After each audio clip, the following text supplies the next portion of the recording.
Everybody, it's Christina from Redefine Creative, and I am here with a new process video for you today. I am going to be scrapbooking these two pictures.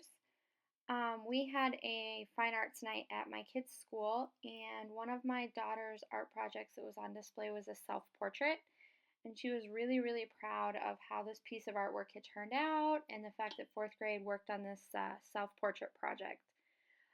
So I took this cut file and I'm going to go ahead and back it with a bunch of different pattern papers.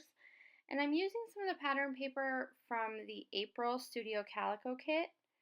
And I'm not going to actually have you guys watch everything. Basically, I just traced around and then I'm using my glue in my fine line bottle to go ahead and attach those behind some of the spaces. And I went ahead and did all that off camera to save you guys having to watch all of that. But I didn't fill in all the spaces. I liked the idea of having some of them with the black outline that you would see through, and then some of them with the really bright, fun patterns that would pick up on the artwork in the background with the picture of my daughter and her self-portrait, as well as all the different colors she has in her self-portrait. And then we had gotten these washi tape strips, and this particular one that I'm using says, "Be Your Own Kind of Beautiful." And they are a see-through material as a sticker, but I didn't want it to be see-through, so I went ahead and just backed it with a piece of white cardstock so that it would stand out a little bit better because this is a more busy background, so I didn't want those stripes to show through. And then this kit also came with some little chipboard paintbrushes, and you'll see me pulling out the one right there that matches. So that washi strip looks like it's been painted on, and then there's a paintbrush that actually coordinates with it. So it looks like you have just got done painting that across your page. And so I'm going to play with the placement a little bit of where I want that to be, and I'm actually going to end up with it back down on the bottom. And it's going to go just off to the side there, and it says "Be Your Own Kind of Beautiful," which was perfect because it goes with this whole idea of her creating her first self-portrait. And so I just kind of play with the placement down there on the bottom. I want to have my cut file overlapping that washi strip tape strip on the bottom. And then I have the two pictures, and what I'm thinking right now is that I'm going to cluster them in the middle around that ampersand.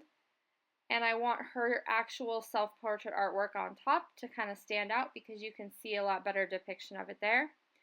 So I'm going to go ahead and take those things off right there, and off camera I added a bunch of splatters in the background because this is an artistic page, and just to carry some of that color from the cut file over onto the rest of the page.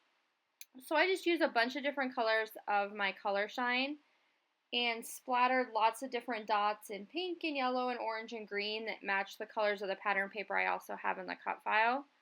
And I mainly put them on the right side of that layout because the left side already is very heavy, so it added some detail to the right side to kind of draw your eye across the layout.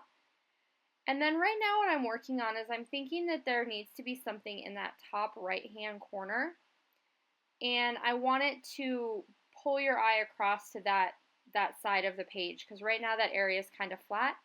So I'm creating this little banner out of just black cardstock, and then I'm going to go back and pull the pink pattern that I used behind the cut file and back that black banner with that as well.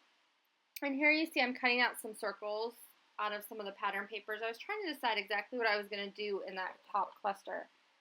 So you'll see me go ahead and play with things. I like to kind of put them on the page, see how they're going to look, and then end up changing my mind and moving them all around. And see, there you can see I'm going to go ahead and cut just a border around that black banner with the pink polka dot paper just to make it stand out a little bit more from the background since the background is black and white. And it does take me a little bit of time fiddling with that and playing around, making sure it's exactly how I want it to look. And as soon as I get that done, I am going to add that little yellow circle behind it. And I start out thinking it's going to go on the right, and I actually end up moving it over so that it ends up on the left. And I'm just looking through the rest of these things that I had pulled, trying to decide what else I want to use. And in there, we got some of these little die cut numbers. And in the beginning, I pull out the 4 because I'm thinking about it being fourth grade and She's created this artwork for the Fine Arts Night while she was in 4th grade, so that's kind of where my mind was at this point.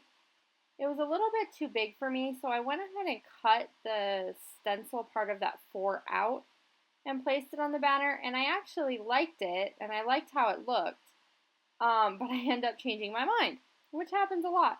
It's funny when you go back and watch these videos, and you're like, hey, that actually didn't look all that bad. But I'm happy with what I got in the end result, too. So what I did instead is, instead of going with the 4th grade, I went with a 9 for her age. So the title of this page is going to end up being At 9. And there you see I've switched it to the 9, and rather than cutting it out, I left it kind of blocky to go along with the cut file itself and how everything there is blocked as well. And then I put the little chipboard ampersand on there so that it just says At 9. And then I am going to go back and add just a little tiny strip of that blue paper across the top to pull in some of the extra color from the cut file as well as the picture, since she has a blue shirt on. And it just adds a little detail. I also used my tiny attacher up there to put some staples in the corner. And then I've also added some staples on the bottom at the front of that Be Your Own Kind of Beautiful strip. And then right now I've pulled out some of the embellishments that actually came in this kit. So they were a bunch of these little acrylic shapes that had phrases and patterns and things on them. And so I'm kind of going with a monochromatic look, so I'm putting them on a color that is very close to the color that is in the pattern paper. Like that one at the top says yes, and then a couple of them have patterns. There's a heart on one in the bottom. So just different little patterns, and then I added some up in that banner in the top corner as well. And that is pretty much going to complete this layout. I hope you liked what you saw. Please like and subscribe below, and I will be back again with more videos soon. Bye!